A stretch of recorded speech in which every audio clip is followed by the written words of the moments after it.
तुसा गड्डी ले ली आई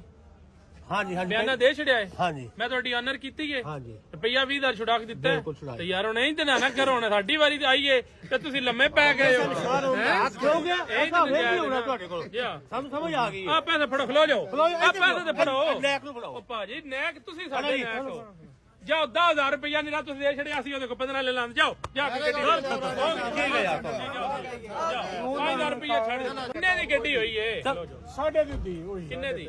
3.5 ਦੀ ਗੱਡੀ 16 ਮਾਡਲ ਐਕਸਐਲ ਆਈ ਅੱਛਾ देखो साहब करिए ਚਲੋ ਜੋ ਵੀ ਸੌਦਾ ਲੁਬਾਰਾ ਖਾਂਦੇ ਲਾਓ ਇਸ ਨੂੰ 3.5 ਦੀ ਦਿੰਦੇ ਹੋ ਕਿਉਂ ਨਹੀਂ ਦੱਸੋ बिल्कुल यस नो कमीशन ने रखा ये ना कि आप इसी ने कर लेंगे ਕਮਿਸ਼ਨ ਮਤਲਬ ਸੌਦਾ ਮੁੱਕ ਗਿਆ ਤੇ ਨਾ ਕਮਿਸ਼ਨ ਨਹੀਂ ਦੇਣੀ ਅੱਪਾ ਇਹ ਕੀ ਕਰਦੇ ਹੋ ਕਿ ਕਮਿਸ਼ਨ ਮੈਂ ਆਪਦੇ ਪੱਲੇ ਬੱਚੇ ਦੀ ਗੱਡੀ ਚਲਾਵੇ ਪਿੰਡੋਂ ਆ ਬੰਦਾ ਕਰਨ ਤੁਹਾਨੂੰ ਤੁਸੀਂ ਕਾਗਜ਼ ਮੰਗਾ ਲਓ ਠੀਕ ਹੈ ਸਰ 10 ਫੇਰ ਖਰਚਾ ਹੋਣਦੇ ਸਰ ਜਾਂ ਫਿਰ ਮੈਂ ਨਾ ਕੋ ਮੈਂ ਸ਼ੋਰੂਮ ਨਹੀਂ ਨਹੀਂ ਤੇ ਉੱਤੇ ਸਿਰ ਤੁਸੀਂ ਬਿਆਨ ਨਾ ਫੜੋ ਬਾਕੀ ਕਰ ਲੈਣੇ ਆ